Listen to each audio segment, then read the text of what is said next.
Welcome to biology. Today we're starting unit 3 officially. We're going to be talking about cell structure and function. Just a reminder, we are breaking up unit 3 into 2 parts with unit 2, so technically this is 3A. The idea of this unit is to describe how cellular structures interact to carry out specific functions for the organism. We're going to focus later on transport across the membrane, but in the meantime, we're going to talk about basic functions. The learning targets we're going to use to get there is that we're going to be able to apply the cell theory to explain how cells were discovered and categorized throughout history, because science didn't just happen yesterday. And we're going to identify the 2 types of cells that are most common and describe their most important structures. When you get into your guided notes, what I'm expecting that you're going to fill in is any part of the slide in the ClassKick presentation that doesn't have writing. So for example, your ClassKick slide for this PowerPoint presentation slide should look just like this, except it should not have any of these words in red. So in this presentation, I've highlighted all the stuff that you need to add in red. What you need to know about cells in general is that they're the smallest unit of life that can carry out the processes of life. So they're the smallest unit of an organism that can still carry out the organism's functions, and it carries the DNA that would identify that organism as itself. There are 2 types of organisms in general. There's unicellular, which means they have only one cell, and multicellular, like yourself, who has billions of cells. Some organisms are all composed of just one cell. Some of those, bacteria, amoeba, and slime molds, you probably have experienced those. You just don't have any way of recognizing them for what they were at the time. Multicellulars, everything else. Everything you experience in your everyday life, multicellular. When we talk about the cell, obviously we didn't just discover the cell overnight. We give these 5 gentlemen, the most credit for cellular development, okay? Robert Hooke invented and used the first microscope, and he's the one who saw the first cells, and we saw these in our root tip lab, in the microscope lab, and he's credited with the name cell because he thought they were very sparse and empty, like the rooms that a monk lives in a monastery.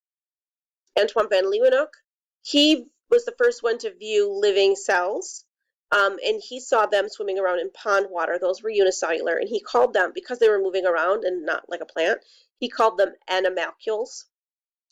Matthew Schleiden was the first one to verify, I guess, that plants that Hooke saw the cells that Hooke saw were plant cells as opposed to animal cells. Theodor Schwann, he determined the same thing Schleiden did, but for animal cells. And then Rudolf Virchow, very important contributor into our cell theory, came up with the idea that cells come from only other cells. There's no such thing as spontaneous generation. So you should recognize something like this because we drew this, right? So this would have been something like what Leeuwenhoek saw.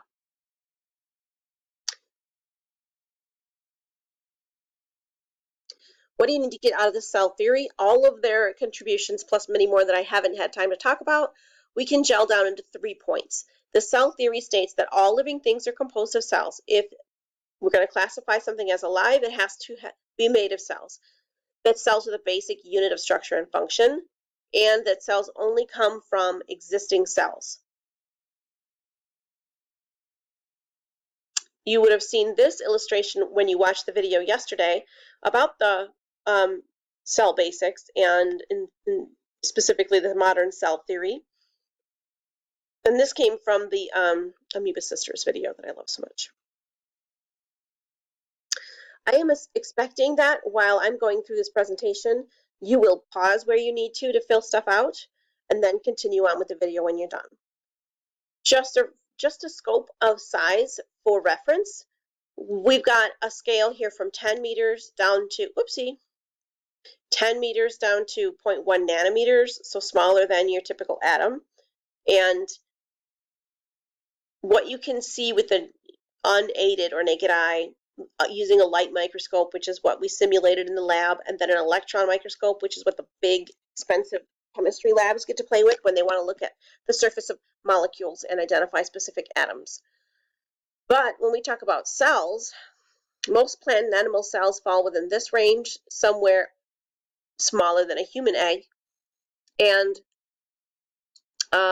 larger than bacteria. Think about it. Bacteria need to be able to infiltrate a cell because that's their stick, so they end up being smaller. We are going to be talking about ribosomes. We've been talking about proteins and lipids, so that just gives you some other names on that thing.